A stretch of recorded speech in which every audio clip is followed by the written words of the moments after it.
As the temps start rising, I feel the familiar urge to refresh my closet, but I don't want to waste money on pieces I'll only wear once or for just one season. Thankfully, Quince changes that. Their clothes are timeless, lightweight, and far more elevated than anything else at this price. It finally feels like my wardrobe matches my standards. The best part is that Quince only works with factories that use safe, ethical, and responsible manufacturing practices and premium fabrics and finishes, so you get to look good while feeling good. I'm pretty excited that I have upgraded my athleisure wardrobe for this summer. I bought a sweatshirt and a pair of wide-leg flow pants that are two of the softest items I own, and I plan to live in them. So join me in giving your summer closet an upgrade with Quince. Go to quince.com/POTC for free shipping on your order and 365-day returns. That's QUINCE.com/POTC to get free shipping and 365-day returns. Quince.com/POTC. I wanted to write a book that was about what is our relationship with the past? How do we engage with that emotionally? And how is it holding us back from moving forward as a country? That was Dolly Chugh on Psychologists Off the Clock.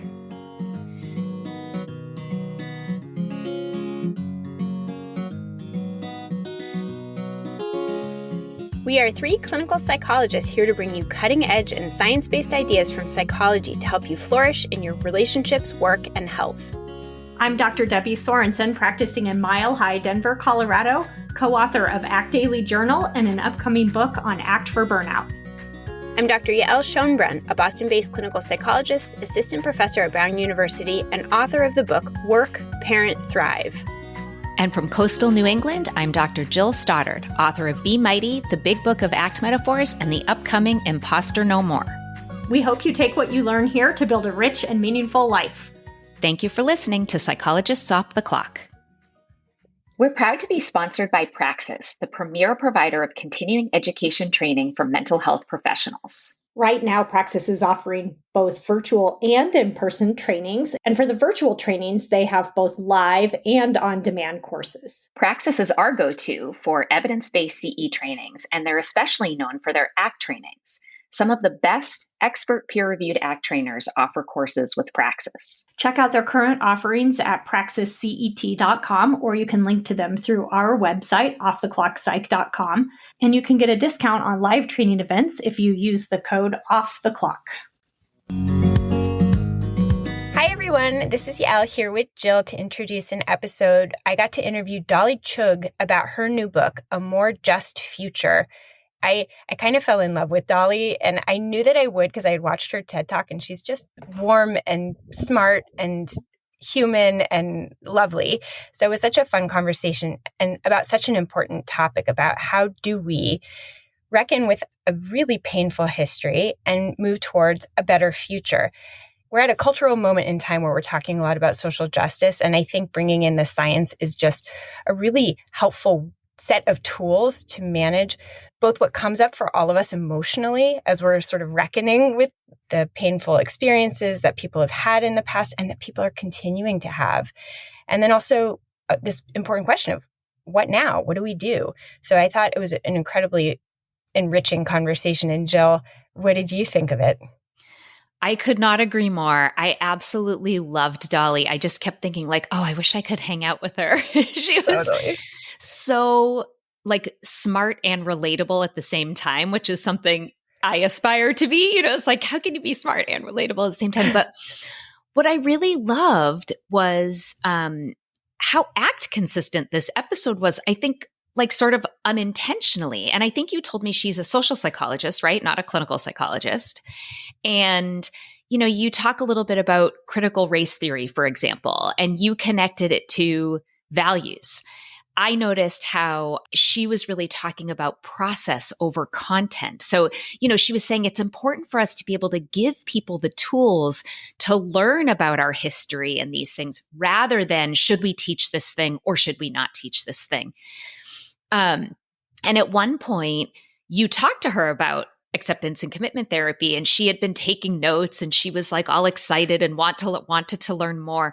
And that's happened a number of times in our episodes. And I know it's so nerdy, but I get so excited every time it happens when like we're introducing ACT somewhere outside of our tiny little microcosm of psychology, or like you say, outside of our little silos. Yeah, I couldn't agree more in terms of how exciting it is to share with somebody who has this amazing specialization that I think the tools of acceptance and commitment therapy can really help her to disseminate that knowledge even more effectively. And I don't want to toot my own horn here, but I think she felt the same way. Yeah, that it can help her with her mission. And what a cool kind of parallel process that she was talking about the need to give people tools. And then you ended up giving her some tools for her mission. I just thought it was so great. And I also noticed, and this is just another nerdy thing that I love about the podcast, is how often topics from other episodes other than ACT come up. So she was talking about research around sports, basically. It was a sports metaphor, but she cites a study that was in Dominic Packer's book, and he was one of our guests. And you guys talk about how her book is related to growth mindset. And we've had half of our guests, I think, have brought up growth mindset in our different episodes. So I just love the way that these concepts become interconnected, and that, it's like our mission to be able to share those things with the world. Yeah. One of the most important take-homes for me from the conversation really is act consistent. And that is that doing social justice work of any kind, whether it's in our homes with our families or sort of out in the world, really is going to have us encounter some uncomfortable feelings, shame, guilt, confusion, overwhelm. And it isn't a problem to have those emotions. It's more this question of what should we do with them? How should we use that as information? And then how should we allow our values to guide us forward given the emotions that we're experiencing? And again, that is really what her book is about. I don't think she obviously hadn't tied it specifically to acceptance and commitment therapy, but to me, that parallel is so powerful. So I'm really excited to see her book hit the bookshelves. And I hope lots of people pick it up and get a lot out of the amazing work that she brings to bear. 100%. And if everybody listens to the end, you share a quote from her book that I just thought was so wonderful and really kind of summed up the conversation in a really perfect way. Dr. Dolly Chugh is an award-winning social psychologist at NYU Stern School of Business, where she studies bounded ethicality, or what she calls the psychology of good people. In 2018, she delivered a popular TED Talk, How to Let Go of Being a Good Person and Become a Better Person. She is the author of The Person You Mean to Be, which offered the argument that the more we believe we are already good people, the harder it is to become better people. And her new book, which we are here to discuss, is A More Just Future, Psychological Tools for Reckoning with Our Past and Driving Social Change. Welcome, Dolly. Thank you so much for having me. So a little bit of background for our audience is that when I reached out to you, I saw that you had this link in your signature line that navigates the user to a site where you can click and hear your voice teaching folks how to pronounce your name. So I wonder if we can start by having you briefly explain why you have that. Oh, sure. The name of the site is namedrop, all one word, .io, and it's a free site. I in my first book, wrote about two collaborators, Sarah Weeks and Geetha Varadarajan, who had been working together a really long time and then realized sort of deep in their collaboration that Sarah didn't know how to say Geetha's last name.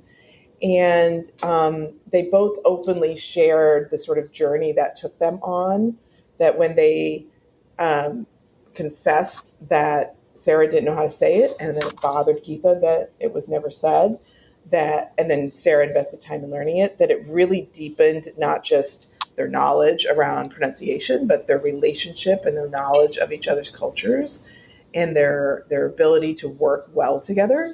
And it got me thinking about how often I avoid saying someone's name because I don't know how. And that really, if I'm more honest about it, I don't just avoid saying their name, I avoid them because it seems inevitable that I'll have to say their name if I'm with them, and just reflecting upon that choice and the impact it has on other people and on me, the losses I have in terms of the people I get to have relationships with, really made me think hard about how can we do better. So part of that is I'm just trying harder to learn people's names, and there's lots of tools out there. And there's a lot of it's just a mindset. Like if you can say, for the Mary Poppins fans in the room, supercalifragilisticexpialidocious, or for the Game of Thrones fans, I don't watch the show, but I understand there's long, unusual names. If we can learn how to say those names, we can certainly learn how to say the names of our neighbors and coworkers. And similarly, my name is often mispronounced, and I know people get worried about how to say it. And so I figured I would use some of the tools available to offer them the ease of how to learn to say it. So it's in my signature line.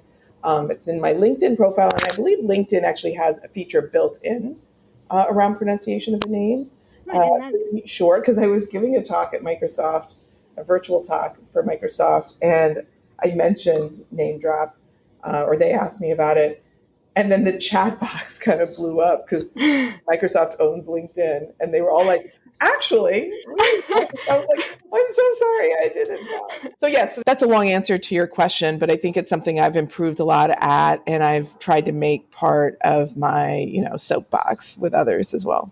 Yeah, I mean, it's such an important psychological tool to creating a better future where we can feel more connected. But you're pointing to something so important that happens for so many of us, which is that we avoid that which feels uncomfortable to us. And so much about A More Just Future is about that. And I will say from personal experience, having a name like mine, Yael, for anyone curious about how to pronounce it, this is something that I reckoned with all my life. I remember in elementary school, substitute teachers not calling on me because they weren't sure how to pronounce my name, and it really had an impact. Yeah. And so when I saw that link, I immediately added it to my own signature line. And now I've had a few people comment that they really appreciate that they don't have to have that anxiety about pronouncing my name. They can check it out for themselves. So I think offering these tools and recognizing for ourselves how that discomfort can really cause us to avoid when what we'd really like to do is connect in. Exactly.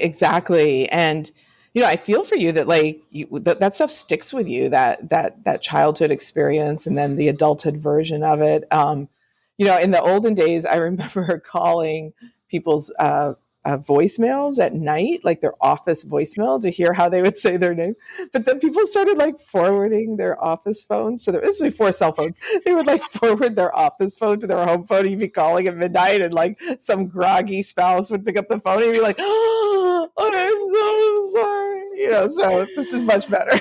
This is much better. That's so funny. All right, so let's talk a lot about A More Just Future. So you start the book talking about the Laura Ingalls Wilder series, which I admit I loved as a kid and as an adult, but you point out an important paradox in the narrative of this pioneering family that really captures an integral part of what we now are reckoning with as a country. And can you help us understand what this paradox is? Yes. I mean, I love this family too. I always have, and I still do.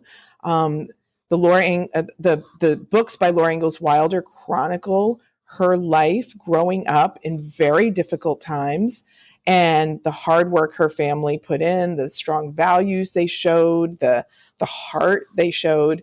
And that's the kind of thing that my husband and I are trying to create in the fabric of our family as well. So when my kids were, this would be about 10 years, so they were around 6 and 7 years old. I have 2 children. I read to them every night from the book series. So there's 8 books. It took all year, literally every night. And we basically lived with the Ingalls family. Every night we went to bed, we talked about them. And it got to be that they were so much part of our family that my husband and I decided we live on the East Coast, and we decided to go to South Dakota and Minnesota for a family vacation and take our kids to the real places where the Ingalls family lived, to walk on that land and breathe that air. And it's not super touristy, but they do have small sort of commemorations in those places, small little museums. It's just sort of perfect. and bite-sized. And it was an incredible week. And I remember during that week, especially as we were there and we were giving ourselves a lot of parenting credit for this educational trip that our children were loving, I remember sort of like patting myself on the back very smugly and waiting for my parenting trophy, but also kind of having like a little like uncomfortable nibble in my head as we would drive around. I'm like, this is clearly a land that Native Americans lived on and still do, but that has been colonized by the US government, by families like the Ingalls family. And so I didn't really know what to do with that thought. I didn't have a lot of knowledge about it. I didn't have a lot of practice with it.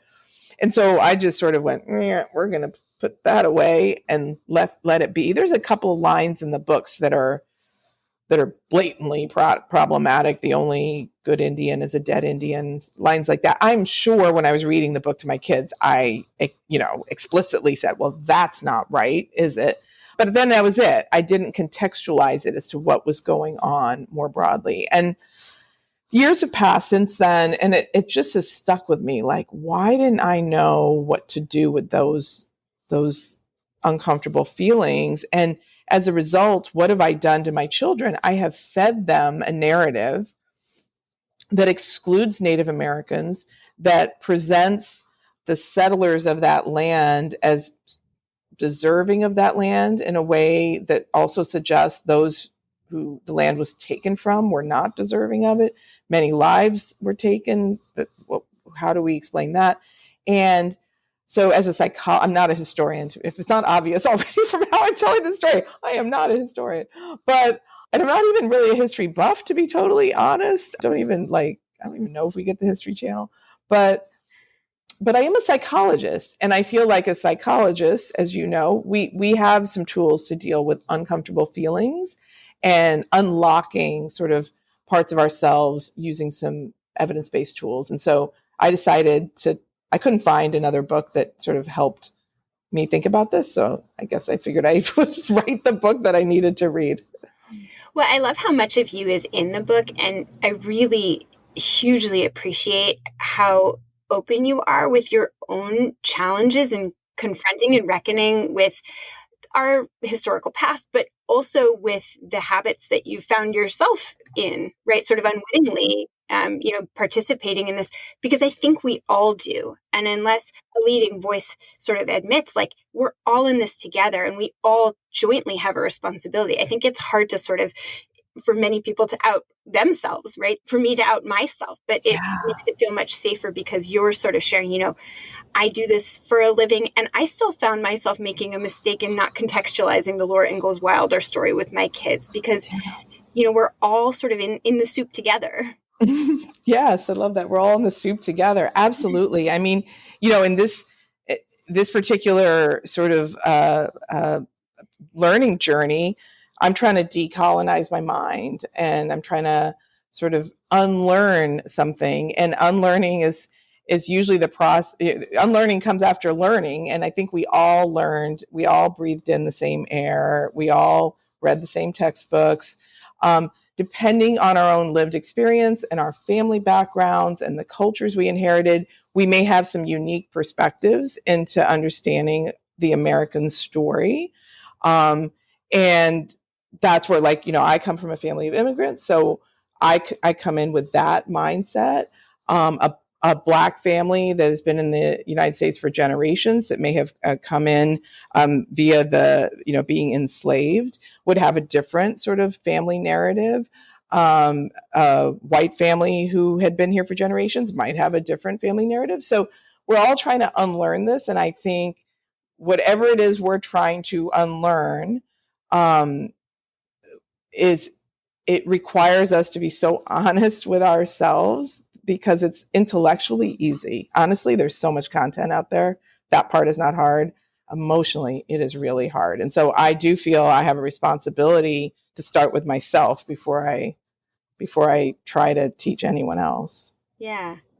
So let's talk a little bit about this value of being a lifelong unlearner. I love you refer to Adam Grant's book in your book, and his book is called Think Again. And he talks a lot about how scientists are really committed to unlearning. So I wonder if you can sort of talk a little bit about what we have to learn from scientists in this regard.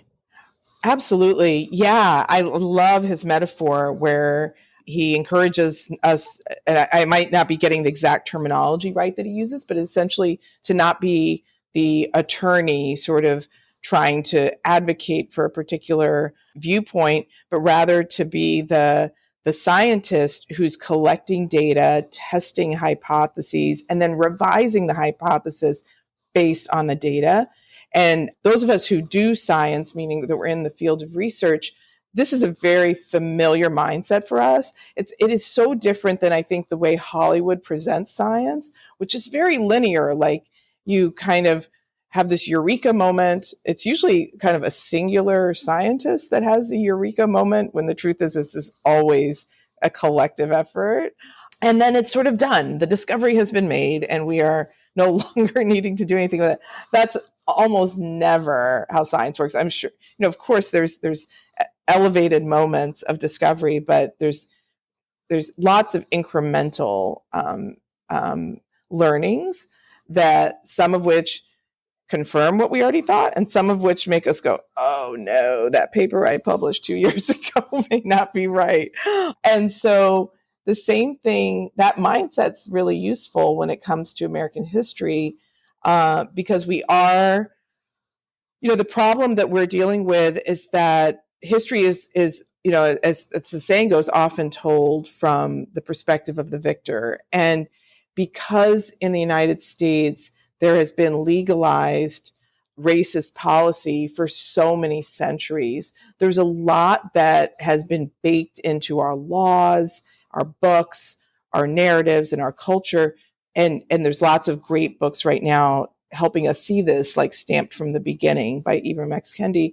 We don't even see that it's there. And so we have to, like a scientist, kind of really push for what's the data to disconfirm some of the narratives we have. So for example, Columbus Day or Thanksgiving are holidays where we have a very specific narrative of what we're celebrating. And there's very little data to support that narrative.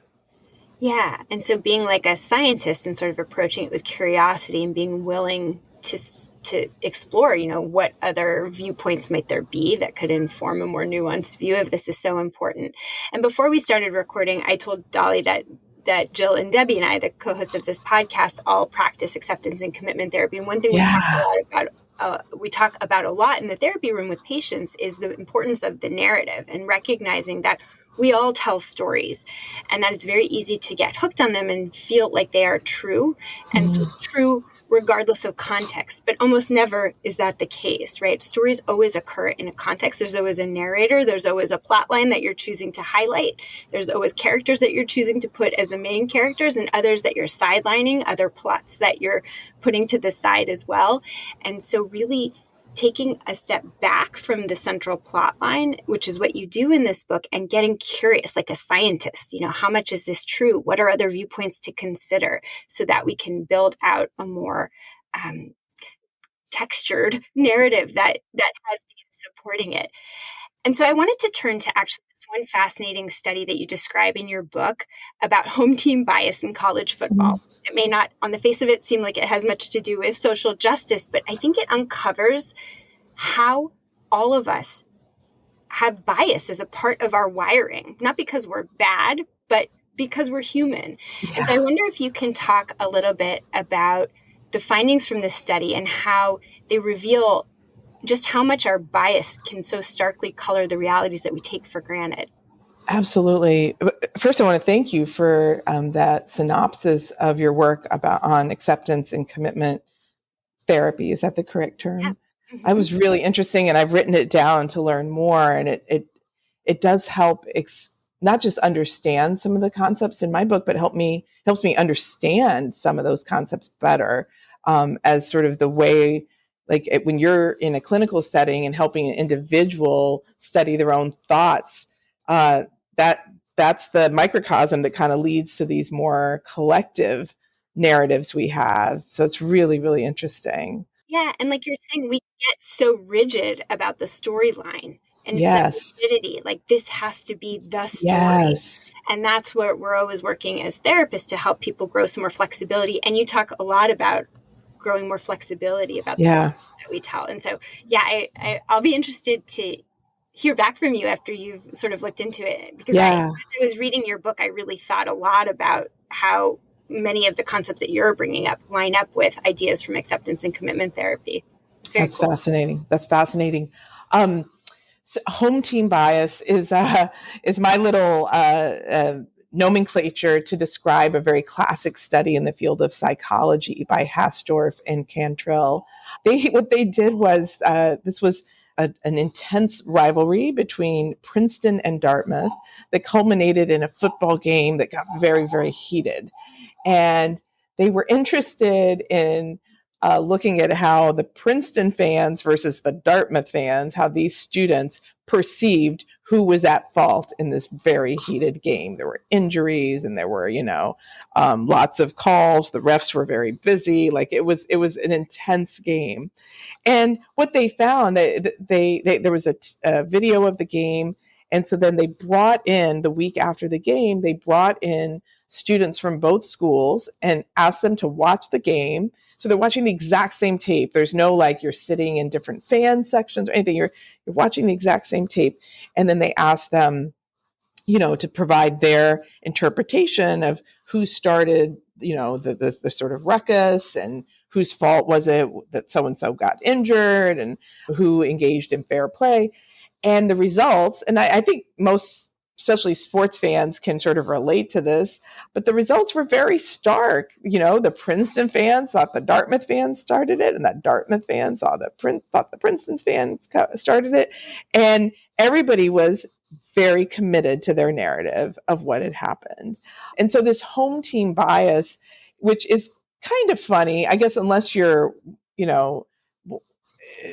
involved in that particular game, it's kind of funny from the outside, but it seems like a perfect example of how lots of human interactions are perceived, that we see it from the perspective of the group we identify with. There's lots of research on what we call social identity. That's the part of our identity that relates to not me specifically, like not me, Dolly Chugh, but the groups that I see myself a part of. So, could be moms, or it could be Indian Americans, or it could be professors. Those are groups I associate with. And so that if there's a criticism of those groups, I feel it potentially because I'm invested in that identity. And so home team bias really is an example of that social identity threat and the ways in which we protect it through literally seeing what we want to see. I mean, that's a cliche, but there's actually a reality to it in terms of what information our eyes and ears take in.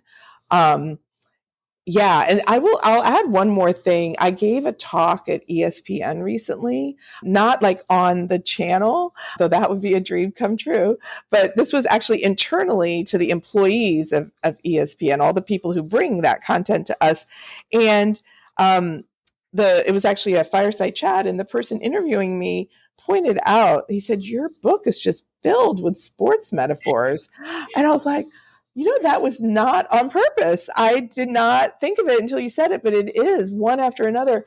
And part of it is I'm a big sports fan. I'm a former athlete, I guess you would say. My family, we're all sports fans. So probably that's part of it. But I think it also says something about this very human set of behaviors that we're describing with home team bias is captured in this activity that many people get very invested in. And I think that's this, I'm not saying everyone is sports fans, but for people who are sports fans, I think they're engaging in this incredibly human activity of holding on to a social identity, the team you care about, and then like soaking up that perspective and that perception as deeply as you can. And in some ways that just captures the sort of broader set of ideas that I'm talking about in this book. Yeah, and it's so it feeds itself, right? Because if you have a narrative of your team being the better team, the more righteous team, the team that deserves to win, the team that had the calls being made unjustifiedly, then you sort of look for confirming evidence, and you discount anything that disagrees with it. And it also drives behavior, what you pay attention to, and then how you actually act. And exactly. So it's really a powerful cycle that I think many of us don't realize. And that is why it's such a good example, because it's a little bit more emotionally neutral than racism or homophobia or sexism. I guess for some people. I know for some people, maybe not my kids, but yes, for some people. But it helps us to understand that we're all guilty of having that kind of bias, because we all have stories and we all have identities. And so, of course, it drives how we see things and the stories that sort of build out from what we see. Yeah, exactly. Well said. So going a little bit further on the topic of bias, there's this one piece of your book where you talk about critical race theory, which I think is so on people's minds these days. And many people have strong feelings about critical race theory. So I wonder if you can shed some light on why you see this as having become such a charged conversation. Well, I mean, it's interesting because so critical race theory, I signed this book contract in 2019. That's relevant because if you look up, you can look up the data on how many people have Googled a particular term, like that's publicly available data. It's anonymous. You don't know who Googled it, but you can see how many.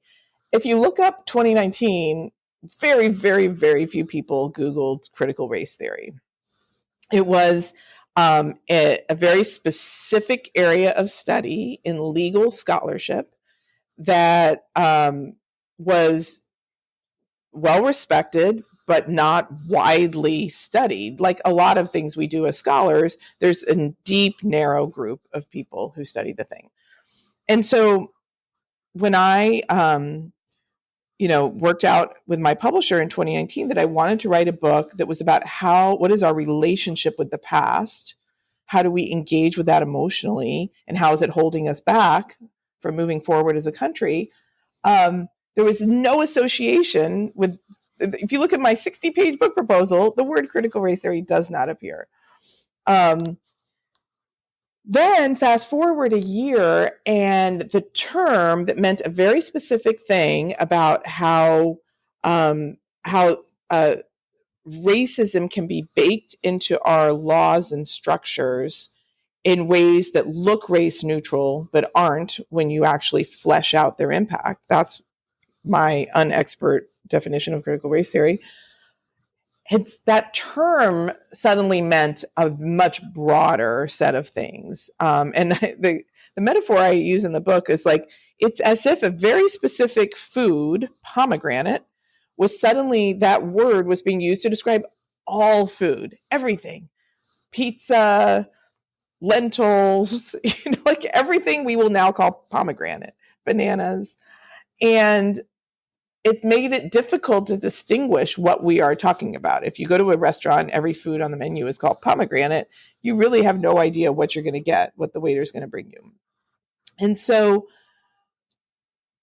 I am trying to, speak to the moment we're in, even though I didn't realize this book would end up crossing into critical race theory territory, but also trying to, people have gotten very emotionally invested in the topic of what they call critical race theory, because I think they don't have the tools for how to think about these difficult areas of our history. And so the debate has become, should we cover those topics in textbooks or shouldn't we? Should our children be learning about slavery or shouldn't they? Instead of, what tools can we give people to be able to teach and learn about these topics in an effective way? And so I think that's where inadvertently I have sort of walked into this area saying, I think we do have some tools, evidence-based tools that could help us. This isn't a matter of like, we don't want people to feel shame or guilt. It's more like, quite frankly, if you think about slavery, no matter sort of whether you were alive then or not. I mean, I feel awful when I think about slavery, and that doesn't seem like a terrible human reaction to me. It's sort of the right reaction. Yeah, it's just like, that seems like something that makes us feel awful. The question is then, what do I do with those feelings of feeling awful? And I think in all the heat of the debate, what's been lost is, are there tools that could help us? And there are. Yeah. Well, and it seems like such a good example of how that self-threat, the threat to identity or the threat to what we know to be true, the threat to our narrative, is a part of what drives the charge of this conversation around critical race theory. Yeah. What you do in your writing and in your speaking is that you help people sort of zoom out and reconnect to sort of the values, right? This is another core process in acceptance and commitment therapy of like, how is it that we want to show up given that there is this painful history that we're all reckoning with and that we're all sort of confused about? How do we go forward in a way that feels fair, healing, appropriate for all parties involved? Sort of how can we what tools can we use to make a better world, a more just future, which is such a great title, because that really is the question. How do we build towards that, not how do we avoid the discomfort? Exactly. Yes, I love that. And I love how you said that, sort of zoom out to our values when we feel a threat to our narrative. That's exactly it. Yeah. So before we leave the conversation around narrative, around stories that we tell, because I think this is so critical, and I love how you talk about it in your book, but I want to talk about some of the other tools that you offer in the book as well. But you talk about how there are three sort of more fundamental narratives that we often see people defaulting to. So based on comparisons that you make between post-apartheid South Africa and post-Nazi era Germany and the US, what do we know about the most productive ways to think about our problematic histories? Yeah, I really like that framework. I learned it from a book called Knowledge in Our Blood by Jonathan Jansen, who is a sort of senior level administrator in higher education in South Africa, a Black man who found himself, when apartheid fell, taking on that senior leadership role in a formerly white university. And he was fascinated to watch these young people who were within, their lifetimes, watching their entire system and culture change in a dramatic way. And he was really interested in how would they process the before. What narrative would he attach to that? And the three narratives he came up with were that nothing happened, something happened, now get over it, and terrible things happened. So that was his framework. And what I was really interested in is like thinking about how that might translate to our situation, because when I was reading, and I'm sorry, I'm being very US centric here because that's the country I've grown up in. In the book, I talk a lot about sort of American history and our own narrative around it, but it could definitely be applied in other countries because I think many countries deal with very similar issues. So I was fascinated when I read his book that if you just sort of replace some of the terminology that's very South Africa specific, I felt like I was reading about the United States. I was like, whoa. And their dramatic changes happened in my lifetime. Like I remember when President Mandela was released from prison. And so it's that dramatic a change was more recent than our changes. And yet I feel like we're still psychologically and culturally in a kind of similar place. The narrative around nothing happened is clearly not useful. And there are some trying to push that. The narrative around something happened, it was a long time ago, now get over it, I think is also not useful. And in my book, I really try to offer a tool around connecting the dots so we can see how even things that appear to be a long time ago, we can connect the dots to how they're still having impact today. And then terrible things happen where we just acknowledge that terrible things happened. And in some cases, they didn't happen by accident. we or those who came before us did those things. And so I offer the thesis that the terrible things narrative is a useful one. It's exactly the narrative we need to move forward. The other two narratives leave us ignoring the plight of people to whom terrible things happened. And therefore, if we ignore it, we can't fix where the impact is still happening today. Right. Yeah. So acknowledging, not sort of hiding away or pretending it didn't happen, requires us to confront some discomfort and experience some discomfort, but actually that's the most productive thing that we can do. So now we get to the tools that you offer. So facing painful histories and being pressed to do so can cause us to feel threatened, can cause us to feel uncomfortable. And so what are some of your favorite tools, and there are a lot in the book, of what we can do when we feel threatened, and that can help us to manage that self-threat in what I think are value-aligned ways, sort of like compassionate, caring, positive, forward-moving ways. Absolutely. One of my favorite tools is the paradox mindset. So this comes from the research of Wendy Smith, Marianne Lewis, and others. The paradox mindset is it's something we have to deliberately wear because our minds don't naturally like contradiction. Our minds like things that sort of line up. It's like a picture that's a little crooked on the wall. You kind of have that urge to just straighten it out.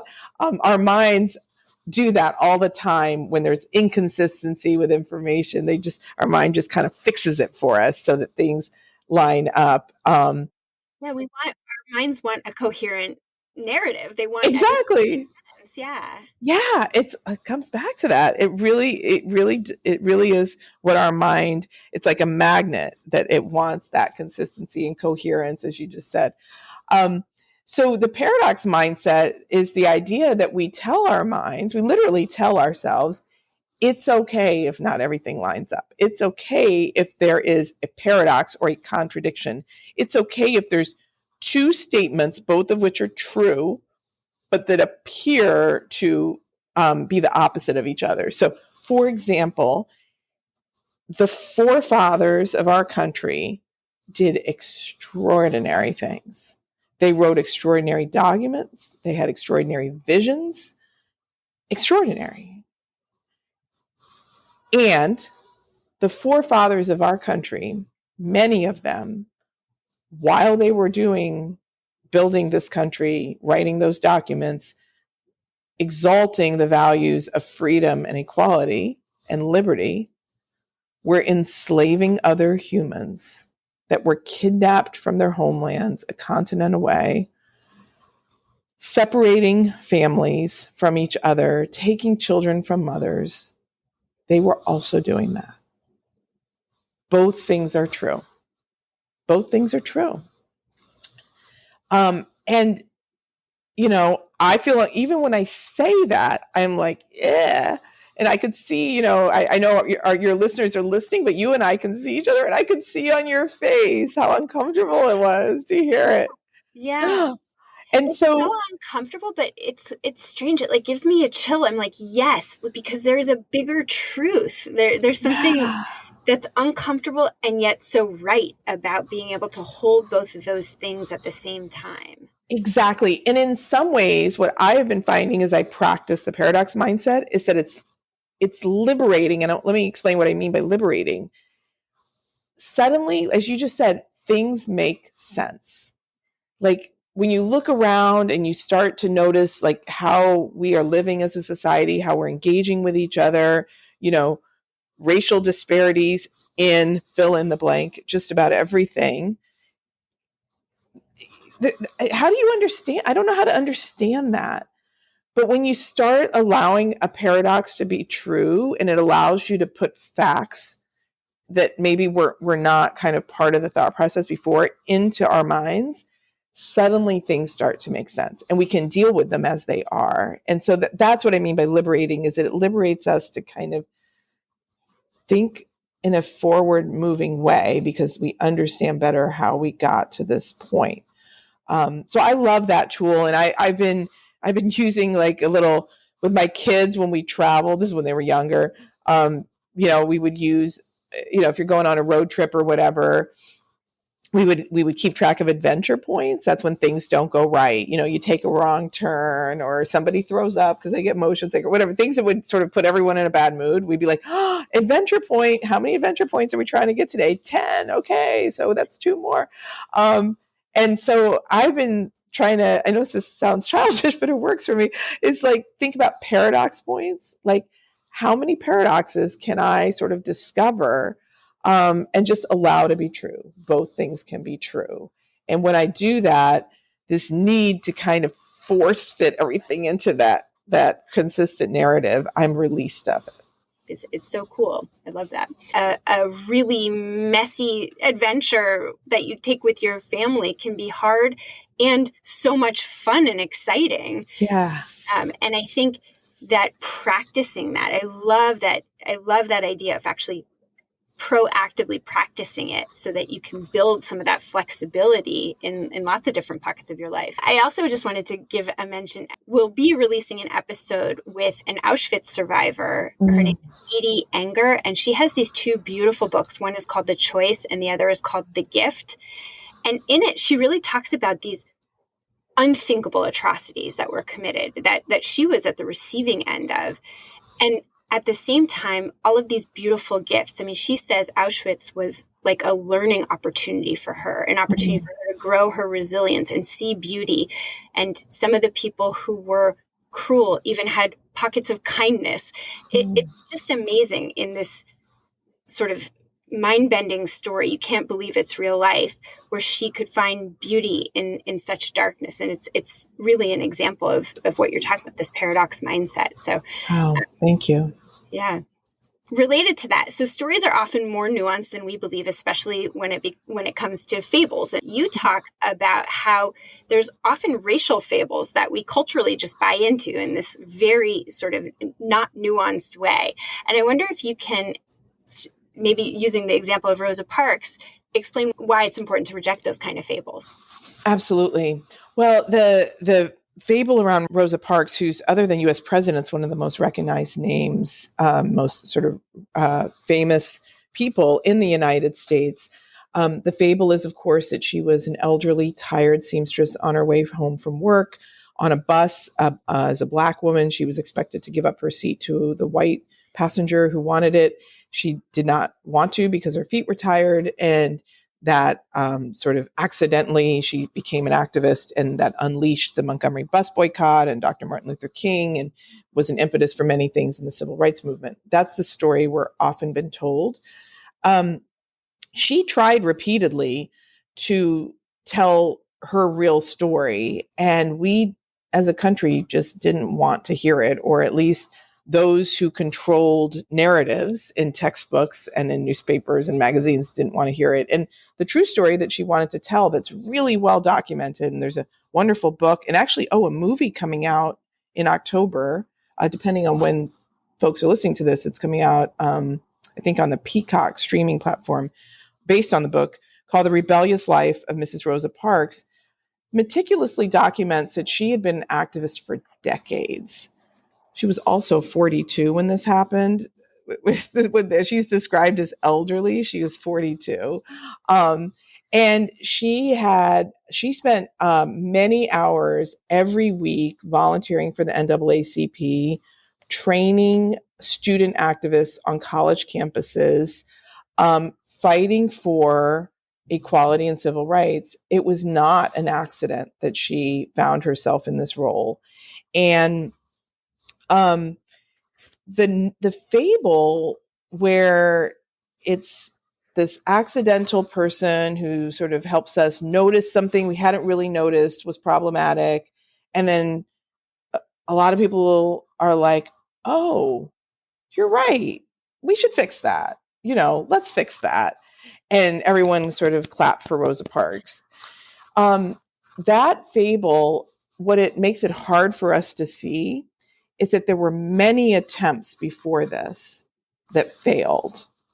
There was widespread opposition amongst white Americans of these kind of acts of civil disobedience, that Martin Luther King, when he led the Montgomery bus boycott, was viewed as divisive and radical and was believed to be moving too fast, according to Gallup polls at the time.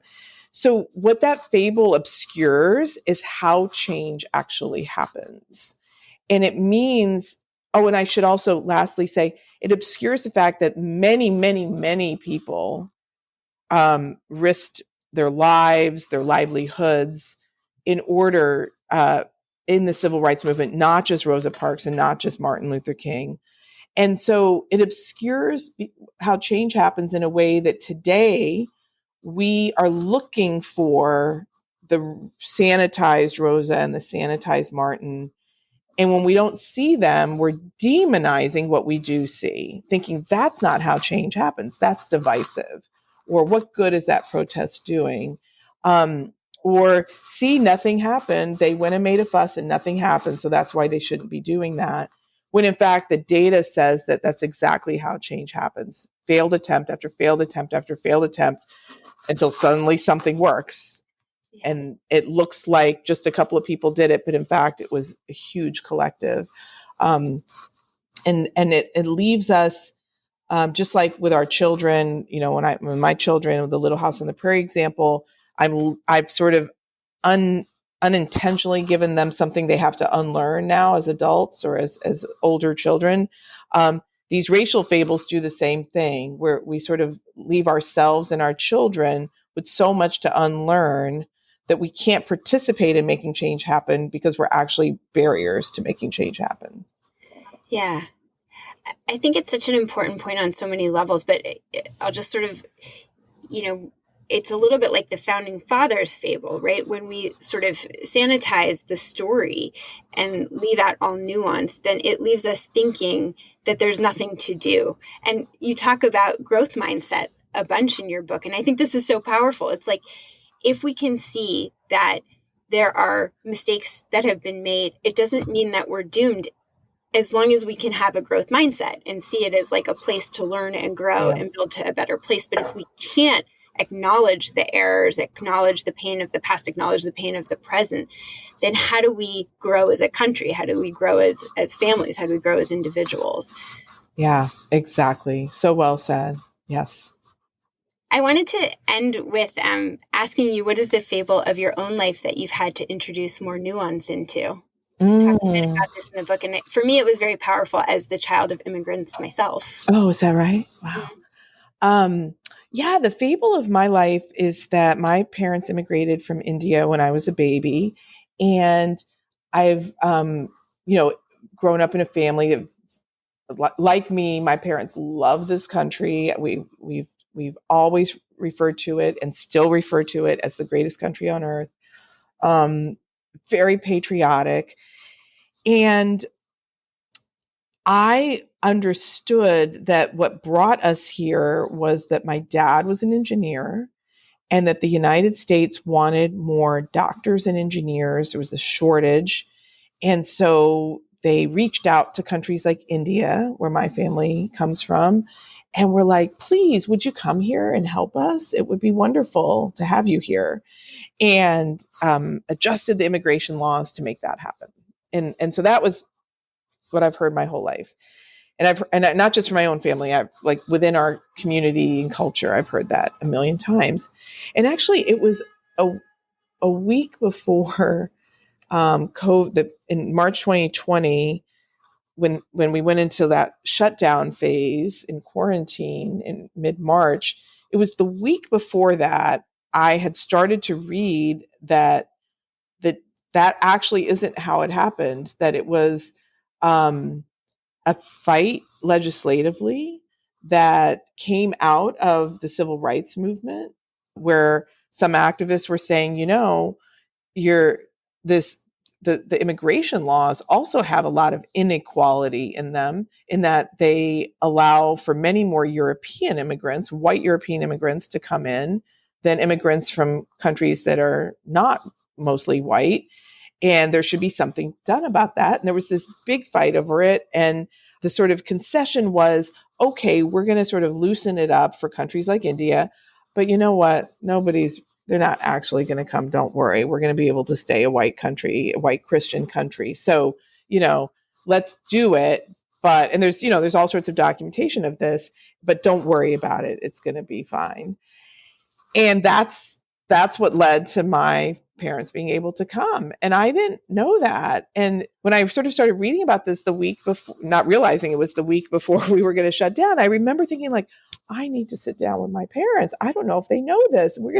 Next time I go over, I'm going to sit down with them and we're going to talk. I'm going to share with them what I learned or whatever. And then everything shut down. I didn't see my parents for months. So I was just like, oh my God, I'm like sitting with this. Of course, when I finally did have a chance to talk to them about it, they did know more than I realized. I think their understanding had grown in the decades that they'd been here from what it was at the start. So they were, as scientists, updating their narrative. But that was a real shocker to me. Yeah. I mean, that's such a perfect example of how, the beliefs that we sort of believe are true, right? This is how it happened. There's so much more to it. There's so many more layers to most of our life stories and our life histories and our cultural histories. And I think your book is such a wonderful invitation to really open yourself up to it. So I just wanted to end with a quote from your book. And it is, if you love this country deeply and believe it can do no wrong, I invite you to consider why. If you have fallen out of love with this country and believe it can do no right, I invite you to consider what brings people here decade after decade. And if you, like me, are somewhere in between, I invite you to consider how all of your feelings can coexist in the search for a more perfect union. And I just think that captures the message so well. There are so many more tools from psychology offered in your book. I highly recommend it, A More Just Future. I also recommend Dolly's previous book. It's wonderful, The Person You Mean to Be, as well as her awesome TED Talk. It's so good. So where else besides the books can folks find out more about you and your powerful work? Oh, thank you. And thank you for this really eye-opening conversation for me. I have a website, dollychugh.com. And one of the things that people can find for free on the website is my newsletter, Dear Good People, which is once a month, kind of zeitgeisty tips on how to be the inclusive person you mean to be. So you can subscribe or just without subscribing, read back issues right on my website. Awesome. Well, thank you so much for joining me and good luck with the launch of your book. Thank you so much. Same to you. I can't wait to read it. Thank you. Hey, Psychologist Off the Clock listeners, I'm going to guess that if you are listening to this episode, that you love to geek out about books in psychology. So if you are a fellow book nerd like Yael and I, and all of the people around you are tired of you talking about books, then you can join us once a month to really take a deep dive into the books that we're going to be reading together. So if you want to join us, all you have to do is send an email with the subject heading RSVP to offtheclockpsych@gmail.com, and we'll send you information for upcoming meetings of the book club. We hope to see you there. Thank you for listening to Psychologists Off the Clock. If you enjoy our podcast, you can help us out by leaving a review or contributing on Patreon. You can get more psychology tips by subscribing to our newsletter, and you can find us wherever you get your podcasts. Connect with us on social media by going to our website at offtheclockpsych.com. We'd like to thank our strategic consultant, Michael Harold, our dissemination coordinator, Katie Rothfelder, and our editorial coordinator, Melissa Miller. This podcast is for informational and entertainment purposes only and is not meant to be a substitute for mental health treatment. If you're having a mental health emergency, dial 911. If you're looking for mental health treatment, please visit the resources page of our website, offtheclockpsych.com.